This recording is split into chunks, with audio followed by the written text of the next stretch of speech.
Hawaii prepares for Tropical Storm Darby. Last updated July 23, 2016, 6:23 p.m. EDT HILO, Hawaii.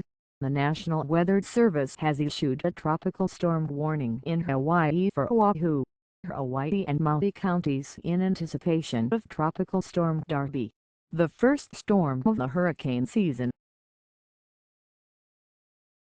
As of 11 a.m. local time Saturday, Darby is about 60 miles south-southeast of Hilo. It's moving west at 10 miles per hour. Hawaii Governor David Ige signed an emergency proclamation as the state prepares for Darby. The pre-landfall proclamation signed Friday authorizes spending state money for disaster-related relief efforts. Honolulu Mayor Kirk Caldwell says the island of Oahu is expected to feel the effects of the storm late Saturday.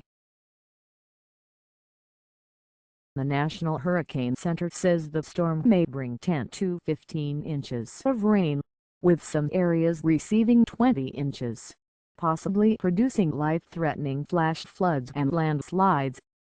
Shelters are open on the islands of Hawaii, Maui, Molokai and Lanai.